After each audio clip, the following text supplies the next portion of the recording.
जय श्री राम। आज मैं आपको बताती हूँ कि संघर्ष का महत्व क्या होता है। अभी रिसेंटली कोई मेरे नोन हैं, बहुत ही अच्छे, मतलब मैं उनको जानती हूँ। Then he talked. लेकिन मेरा क्या है ना, मैं किसी की भी बात सुनती हूँ, लेकिन मैं अपने अंदर का कभी भी उसे नहीं बताती। इसलिए नहीं बताती क्योंकि मैं सुनना चाहती हूँ कि सामने वाला क्या कह रहा है। तो उन्होंने मुझसे बहुत अच्छी बात बोली पहले कि देश कि उनका जो घर है वो कुछ बहुत ही, जैसे कहते हैं ना आजकल हम लोग, हाई क्लास सोसाइटी के इन्वायरमेंट में नहीं है। मेरा भी अभी जहाँ पे घर है, जहाँ बना था, वहाँ पे एक नॉर्मल कॉलोनी है। जैसे आजकल हाई क्लास सोसाइटी के इन्वायरमेंट होते हैं, उस हाई क्लास सोसाइटी का इन्वायरमेंट नहीं है। तो देखिए, ये हमारी सोच है। और क्योंकि हम ये सोचते हैं ना कि ओके, हम इस एनवायरनमेंट में रहते तो ये कर लेते, उस एनवायरनमेंट में रहते तो वो कर लेते। देखिए, moral of the story is whenever my mind thinks ना, what I always find out. Ambedkar ji को जब पढ़ना था तो उन्होंने किसी भी इन्वायरमेंट में पढ़ लिया, ठीक है। लालटेन लेके जहाँ पे लाइट नहीं आती थी वहाँ पे बैठ कर पढ़ लिया। तो बस इतना मानिए कि अगर आपके अंदर पढ़ने का ज़ील होगा तो उसको कोई भी नहीं रोक सकता।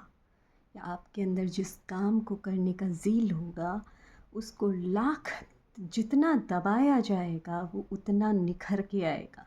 यही समझिएगा। वहीं से शुरू होता है संघर्ष का महत्व, कि हम जिस चीज़ को दबाना चाहते हैं, अम्बेडकर से ज़्यादा किसको दबाया गया कि वो पढ़ाई ना कर सकें। ऐसे बहुत सारे उदाहरण आप सब जानते होंगे कि जिनको जिस कार्य को करने के लिए रोका गया, उन्होंने उस कार्य को करने की उनकी जो ललक थी वो बढ़ती ही चली गई। तो अगर जगाना ही है तो अपने बच्चों में संघर्ष का दीप जलाइए, क्योंकि जब संघर्ष का दीप जलाएंगे तो आपको चमत्कार दिखेंगे। जैसे कहते हैं ना, संघर्ष जितना बड़ा होगा जीत उतनी बड़ी होगी। बचपन में किसी ने मेरा क्या कहते हैं, मेरे हाथ की कुछ रेखाएं देखी थी, तो उस टाइम उसने मुझसे कहा कि जो है मुझे संघर्ष करना पड़ेगा। उस टाइम मैं भी, बचपन था, मैं ये सोच रही थी यार, मैं जब इतना पढ़ती हूँ, इतना सारी चीज़ें करती हूँ, तो मुझे संघर्ष क्यों करना पड़ेगा। धीरे धीरे जाके समझ में आया, मैंने संघर्ष को स्वतः ही चुना, क्योंकि मैंने कहीं ना कहीं विवेकानंद को पढ़ना शुरू कर दिया था। क्योंकि कहते हैं ना, कनेक्टिंग द डॉट्स, जब कनेक्टिंग द डॉट्स आप पाते हैं तो जीवन में चमत्कार उत्पन्न होते हैं। और उन कनेक्टिंग द डॉट्स में, क्योंकि मुझे विवेकानंद बहुत पसंद है और वो स्वयं कहते हैं, संघर्ष जितना बड़ा होगा जीत उतनी बड़ी होगी। जीत का मतलब ये नहीं कि हम बहुत ज़्यादा किसी को इन्फ्लुएंस करना चाहते हैं। जीत का मतलब ये होती हुआ आत्मा का विकास, परमात्मा से मिलन का विकास, और हर क्षण आपको चमत्कार दिखे,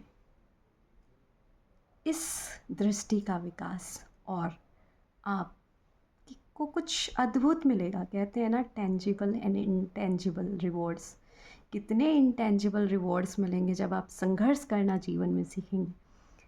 तो बहुत सारी चीज़ें थी मेरी भी, मतलब मैं बचपन में आई वॉज लाइक, पहले हम बहुत रहीम नगर एक है लखनऊ में जगह, वहाँ रहते थे। When I came in the चिन्हिट, एंड आई वॉज लाइक यार ये क्या जगह है। उस टाइम गिन के 4 घर थे पूरी सोसाइटी में, कोई फ्रेंड नहीं, कुछ नहीं। आई वॉज लाइक कैसे यहाँ पे रहेगा, क्योंकि सेकेंड क्लास में थी ना, वहाँ से यहाँ आई थी।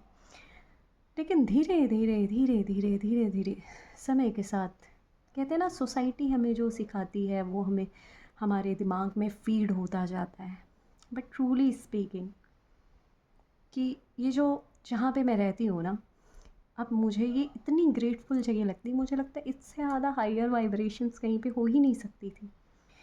तो जहाँ जो मिला है उससे प्रेम करना सीखिए, और संघर्ष से कभी मत घबराइए, और कभी भी दूसरों से तुलना मत करिए, क्योंकि सोसाइटी, इन्वायरमेंट, ये लोगों से क्रिएट होता है, जगह से नहीं क्रिएट होता है।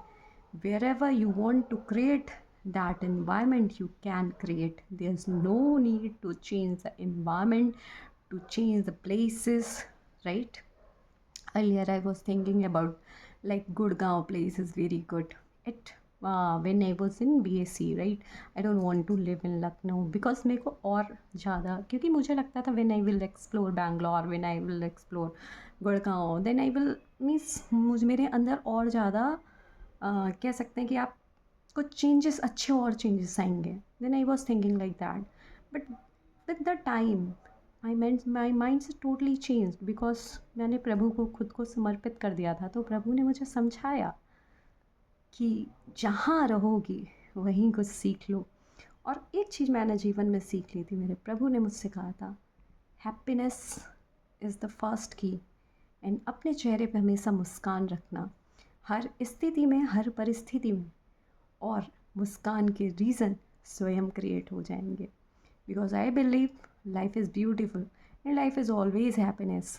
And when you are spiritual, then you will understand those things.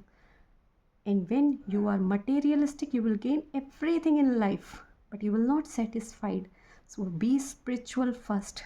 Jai Shri Ram.